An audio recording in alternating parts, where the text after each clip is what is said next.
Good day, grade 12s, and welcome to our virtual tourism classroom. My name is Penny Vosloo. I'm going to be presenting today's lesson on responsible tourism.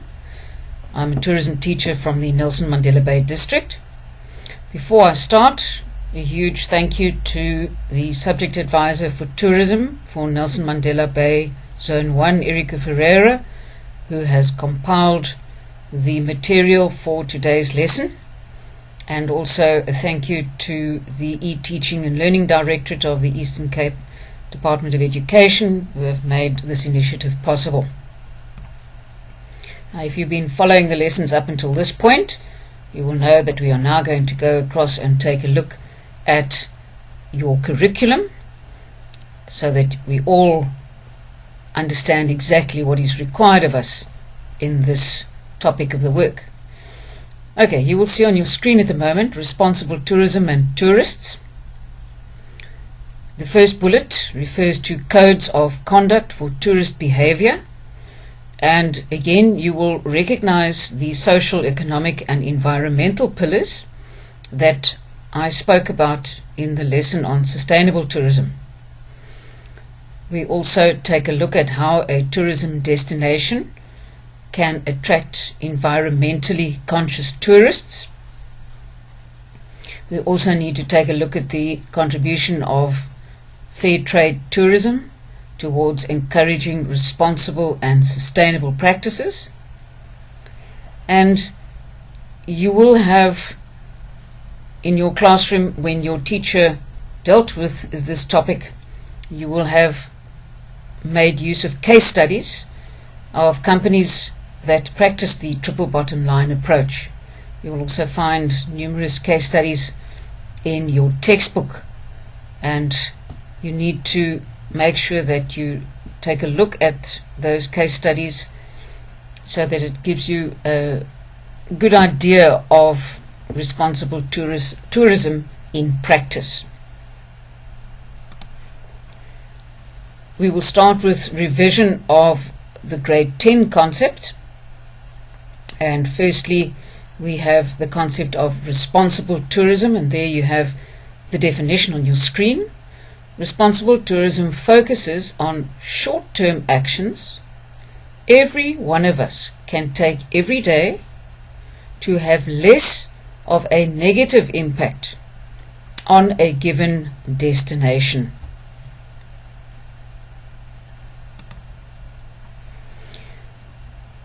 Now we're going to take a look at codes of conduct for tourist behaviour, and this is both on a social, economic and environmental level. You will recognize this slide if you followed our previous lesson, which was based on sustainable tourism, and that is because responsible and sustainable tourism go hand in hand, and both adhere to the three pillars, which are otherwise known as people, planet and profit. If you take a look at the red block on your screen, you will see a definition for a code of conduct for tourist behavior. And a code of conduct for tourist behavior is a guideline or a set of rules that is specifically for tourists, that help those tourists to understand how to act in a responsible and appropriate manner when they are at the destination. Now, that appropriate and responsible action can be on either the social level or the economic level or the environmental level. Just keep that in the back of your mind as we go through today's lesson. So we will start with the social pillar, and there you see the image on your screen referring to many people of many different nationalities.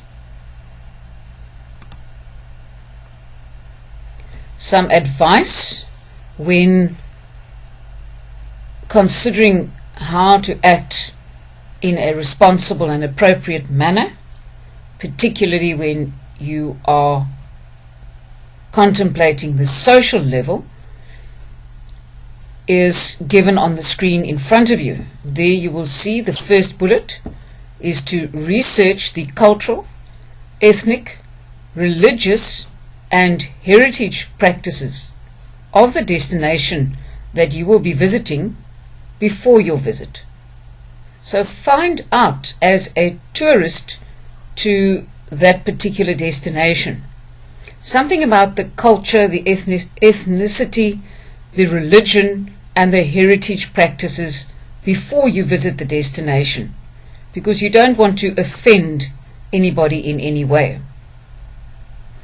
Another strategy that could be used is to learn a few words in the local language.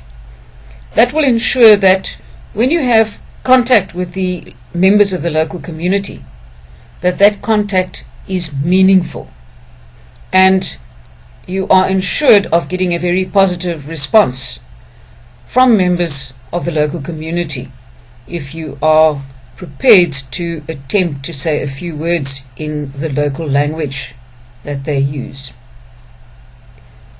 One should also ask for guidance on appropriate dress, appropriate behavior and local foods and drink before visiting a destination. The human rights of the local community must be respected. So one cannot, as a tourist, just jump out of your vehicle and take a photograph of a person in their natural environment. One should respect their rights and ask permission before taking a photograph. And the last bullet on your screen refers to being vigilant about the exploitation of children at the destination that you perhaps visit.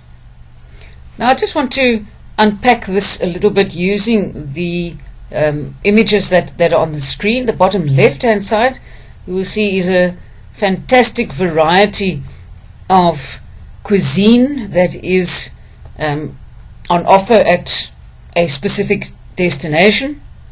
Now imagine the reaction of the local community should a tourist taste one of those dishes and turn their nose up at it and say, "Oh no, I don't enjoy this." And that is disrespectful to the cuisine and disrespectful to the culture of the people who are members of the local community. If you look at the top right hand side of your screen, you will see some ladies walking across a piece of grass, and the caption there, countries with strict dress code rules. Now the two ladies on the right hand side are Muslim ladies dressed in their Muslim outfits, and if you take a look at the lady that's got the cross over her legs, you will see that is obviously frowned upon in that particular place where they are visiting. And so therefore one needs to ask for guidance on the appropriate dress that is allowed at a particular destination, so as not to give offense in any way. If we take a look at the economy, the profit, when we go back and refer to the 3 pillars, then you will see that there's also some advice given to tourists who want to act in a responsible and appropriate manner. Firstly is to buy souvenirs and products that are made locally.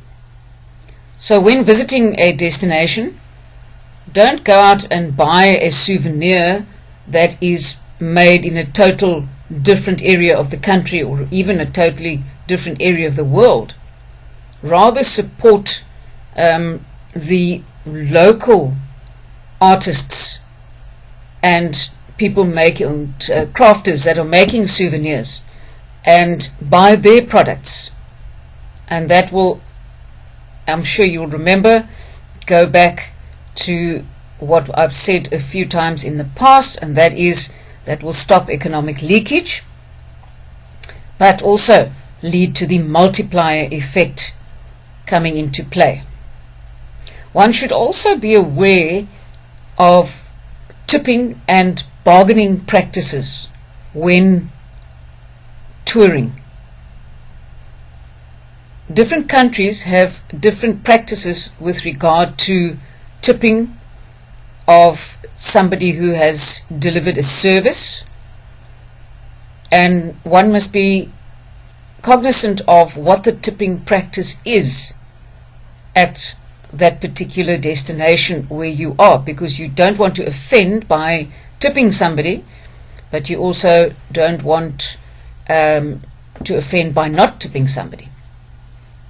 And that goes hand in hand with bargaining for prices of something that you want to buy at the destination. Is it acceptable to bargain the price down, or should one accept the price and at face value and pay it? Another consideration here is to give preference to tourism services that are operated by inhabitants of the destination. So what we're saying here is support the local population, support members of the local community, as they are the people that will be advantaged if their tourism services are supported.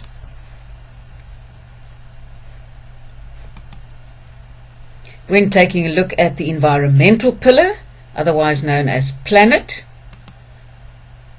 here we have on the screen a number of suggestions that could form part of a code of conduct for a responsible tourist.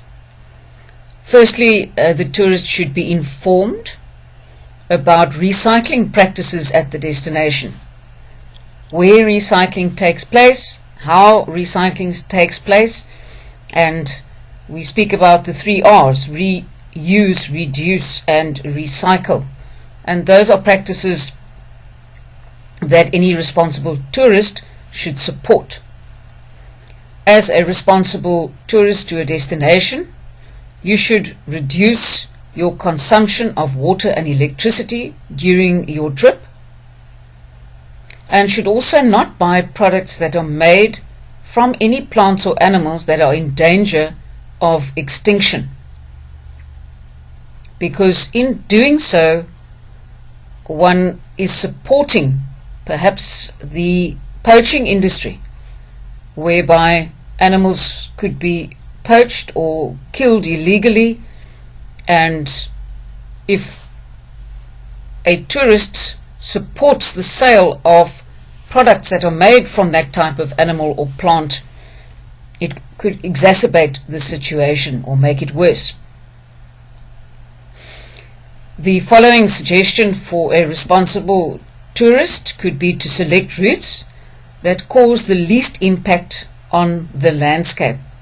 Now, I'm sure you're aware, wherever a group of people or people walk, that has an impact on the landscape.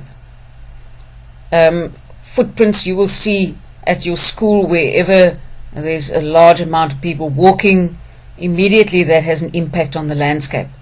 So a responsible tourist should select routes that cause the least impact on that landscape. A responsible tourist should also use public transport where possible, thereby reducing the amount of carbon emissions, and should under no circumstances remove natural resources, for example stones or fossils or plants or shells or flowers, from their natural environment. Can I draw your attention only to one of the images on the screen at the moment, and that is the bottom left. You will see that signpost at a tourist destination that says, please leave nothing but your footprints. In other words, don't litter, don't break anything, just leave your footprints at the destination. And the screen in front of you now, grade 12s, actually encapsulates everything that I've said today. Remember to respect the local culture. Remember to buy things that are locally manufactured. Remember to save energy. Remember to make use of public transport. And remember to protect heritage. Obviously, grade 12, there are way more considerations that could have been included in this slide, but these are just a few to make the visual impact of this slide better, and also to make you ensure that you remember it better. Now we take a look at how a tourism destination can attract environmentally conscious tourists. Before we start, let's take a look at what is considered an environmentally conscious tourist. That is a tourist which obviously, as the name indicates, that is conscious of his or her impact on the three pillars, specifically people, planet and profit. So an environmentally conscious tourist would not want to offend people, would want to treat them with respect, would look after the planet, and would also like to see that the profit is shared with the local community. Now, how does a tourist destination that practices responsible and sustainable tourism attract like-minded tourists? In other words, tourists that are environmentally conscious. Now we have a number of examples that are going to come up on the screen in the next two slides.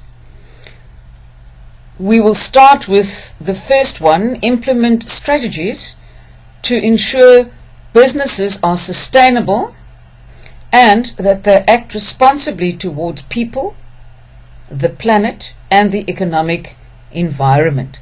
So what is it about here? It is about the business. Remember, we've got a environmentally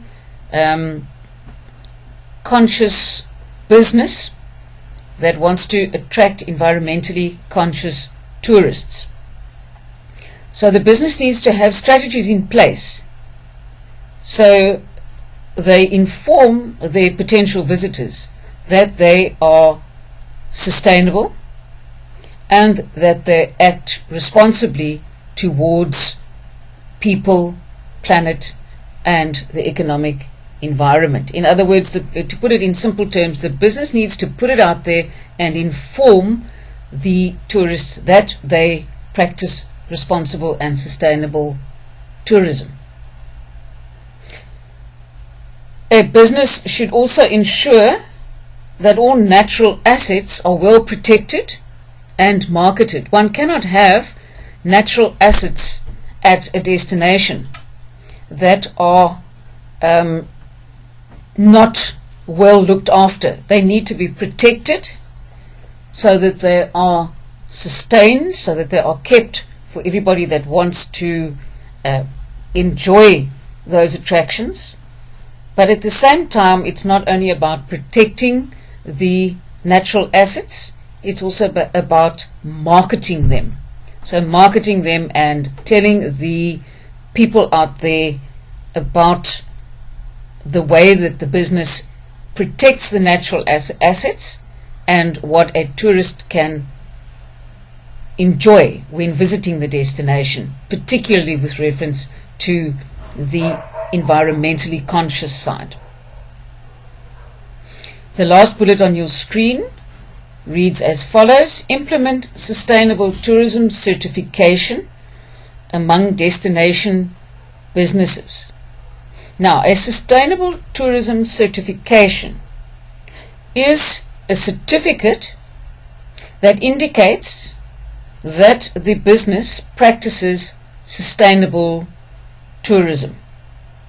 So certification is a type of accreditation that is awarded to the business to inform potential clients or customers that they practice sustainable tourism. And by implementing sustainable tourism certification among destination businesses, one is informing the target market out there that those businesses practice responsible and sustainable tourism. If we continue with how a tourism destination can attract environmentally conscious tourists, you will see that the following consideration is to ensure that public sites and facilities set good examples of environmental, social and economic practices. So all of those public sites, all of the facilities must practice what is being preached. So they must set a good example of the three practices mentioned on the screen. Another way in which a destination can attract environmentally conscious tourists is by encouraging joint socio-economic and environmental programs at destination level to which tourists can contribute. You would have a tourist or a group of tourists visiting a destination, and that destination, if they have a socio-economic or environmental program, they could market it as such and encourage the tourists that are visiting the destination to contribute to that program. So at the end of the day, the benefactor of those contributions will definitely be advantaged. The following way in which a destination can attract environmentally conscious tourists is by marketing the destination according to its sustainability ethos and choose targeted channels to do so. So one would then market a business that is practicing sustainable and responsible tourism on an online travel website or a website that supports ethical travel. And an example is given there on your screen, responsibletravel.com. And I challenge you to go out and just type ethical travel or responsible travel into the place that is given to you on Google when you are looking for information, and you will be quite surprised at the amount of information that comes up on the computer screen. If you take a look at the right hand side of your screen, you will see there are two initiatives. The top one is that of Pick and Pay, and that is a recycling initiative whereby customers that are entering a Pick and Pay can deposit something that they are done with. You'll see at the top left hand side, they're done with it, recycle it, and that is a receptacle that they can place their goods that they want to recycle into. And an initiative of Cape Town is giving away free compost bins. Now, a compost bin is a bin into which you place your household organic waste, which is fruit peels, vegetable peels, eggshells, things of that nature.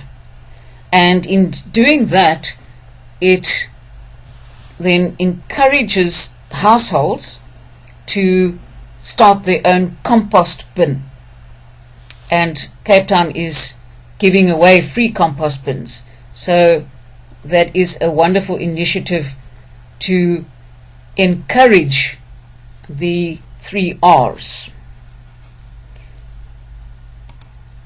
Then we're going to take a look at fair trade tourism. You will see the logos FTT, Fair Trade Tourism, and on the right hand side of your screen where the writing is also referred to FTT. And we're looking in particular at the contribution of FTT towards encouraging responsible and sustainable practices. Fair trade in tourism is firstly a non-governmental organization. In other words, it's not part of the government, but it promotes sustainable tourism development and responsible tourism management in South Africa, Madagascar, Mozambique and Zimbabwe. So what is fair trade all about? It is about sustainable tourism development and responsible tourism management.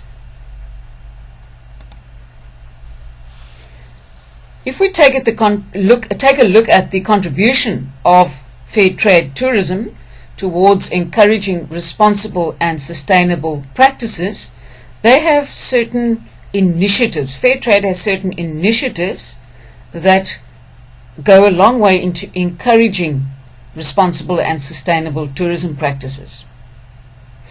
Firstly, we have a certification scheme that provides a trademark or a label to tourism businesses that show that they meet the fair trade principles. Now, your fair trade principles will come up on the following slide, so don't worry about that at this stage. But if a business can ensure customers or clients that they meet the fair trade principles, in so doing they will be assuring their tourists that the business acts in a responsible manner. And if the business is certified, in other words, from a certification scheme, the business becomes certified, so they then have a fair trade certificate that they can exhibit in or exhibit prominently at the business. They can also use fair trade logo, fair trade marketing material on their company stationery, and that goes a long way to ensuring tourists that the business is a fair trade business. And second initiative is research support and skills building for fair trade tourism businesses. So the Fair Trade Organization offers support to fair trade accredited businesses through supplying them with research or doing research or assisting them with research, offering support, and also doing a skills development program. And finally, on your screen you will see the third initiative that we are taking a look at is to discuss tour operators who send tourists to Africa to promote packages to fair trade tourism certified businesses. So there you have the platform that encourages various tour operators to make use of fair trade certified businesses or to promote fair trade certified business packages. Please, I want you to take special note of the logo on the extreme right hand side of your screen. That is the logo of Fair Trade Tourism. You must be able to recognize it. And now we have the principles of fair trade in tourism up on the screen at the moment. I will start at the top with fair share. all participants involved in a tourism activity should get their fair share of the income, and that fair share must be in direct proportion to their contribution to the activity. So a fair trade accredited business practices fair share, so everybody involved, participants in the fair trade or the fair trade accredited business, gets a fair share according to their contribution. The second principle of fair trade is democracy, whereby all participants that are involved in a tourism activity should have the right and the opportunity to participate in decisions that concern them. The following principle is that of respect. Respect for both the host and the visitor, and respect should be given for human rights, for culture, and for the environment. A fair trade tourism business should also be transparent, so therefore they should establish mechanisms of accountability. The second last principle of fair trade in tourism is that of reliability. The services delivered to tourists should be reliable and consistent. Basic safety and security for both host and visitor should be ensured. Our final pillar of fair trade in tourism is that of sustainability, where the tourism business should strive to be sustainable. So what that means in essence, grade 12, is fair trade in tourism stands for and supports fair share, democracy, respect, transparency, reliability, and sustainability. Please, you should know those pillars or the principles, but at the same time you should be able to unpack each of those principles as I have done according to the information given on your screen. The following slide speaks to the contribution of fair trade tourism towards encouraging responsible and sustainable practices. Tourists are able to identify tourism organizations that meet the fair trade criteria, as a logo will be included on the certified business's marketing material. And I mentioned that earlier, and if you take a look at the left-hand side of your screen, you will see that Sani Lodge Backpackers, Drakensberg Adventure Tours, and below that, Fair Trade in Tourism Certified. At the bottom of your screen is Bindi Africa Lodges. He is also a Fair Trade certified company, and that is obviously going to attract your environmentally conscious tourists. As we continue, we will see that by using the services of fair trade tourism certified organizations, tourists can then be assured of making a contribution to responsible and sustainable tourism. So if a tourist chooses to support a fair trade in tourism certified organization, they would then be making a very positive contribution to both responsible and sustainable tourism, which obviously involves the community, the environment, and all aspects of the three pillars.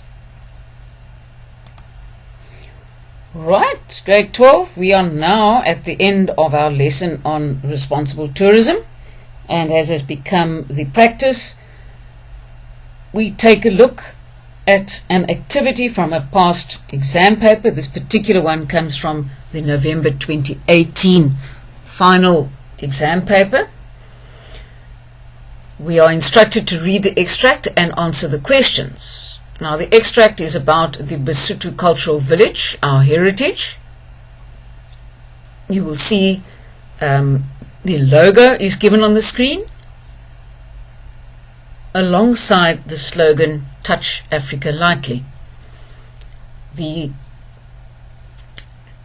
text is as follows: being a responsible traveller is more than just words and intentions. It involves following a code of ethics and playing your part in creating a sustainable and caring approach to travel.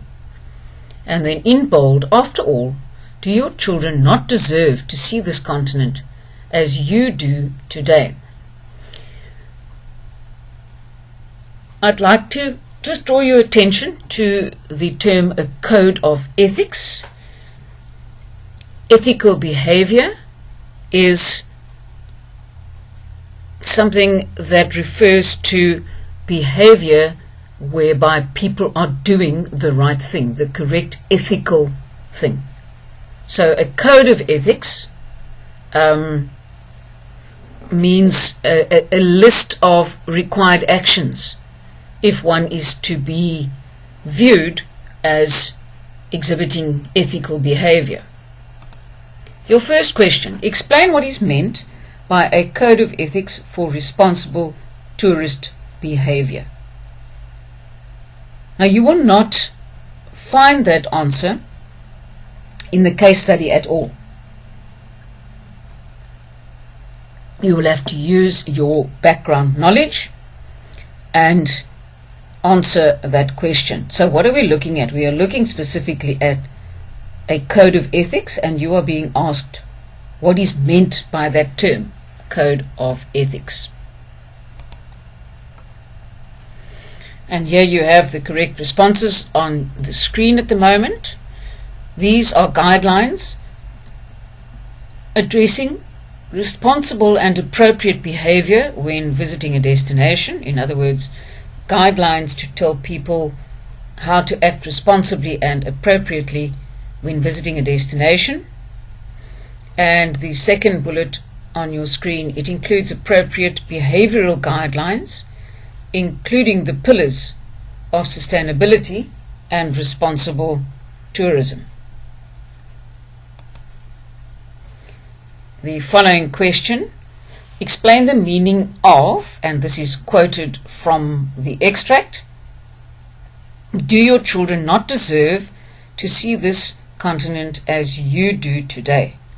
So the examiner is here asking you here if you understand that question that is being posed, and what do you understand by it? What is the meaning of that? And there is the correct response on your screen. Ensuring that the resources in an area are respected and sustained for future generations to benefit and enjoy. Now, grade 12, I'm sure that there could be alternatives to that answer, but in the interests of time, we are not going to take a look at any more alternatives than the one given already. Now you have your final question. International visitors to South Africa want to experience a taste of the African lifestyle and history. And you are required to recommend 3 ways in which they can behave responsibly when visiting the Basotho cultural village that is referred to on the left-hand side of the screen. So we have gone through a whole list of responsible behavior examples. And essentially what you are being asked here is to just give 3 ways in which those visitors could behave responsibly. And I'm sure you've got a whole lot of answers in your head, but let's just take a look at the screen and see the alternatives that are given there. Inquire from local leaders about appropriate behavior in line with the local customs and religious ceremonies. Respect the dignity or privacy of the locals. Be sensitive and ask permission before taking photographs. Do prior research on the culture practiced at the attraction in order not to offend the locals. dress appropriately to avoid giving offence. One should participate in the local everyday activities of the local people, and tourists should be encouraged to act responsibly towards the environment. Grade 12, that brings us to the end of today's lesson on responsible tourism. I hope that you found it insightful and that you learned something, and wish you well until we meet each other again in the following lesson. Goodbye.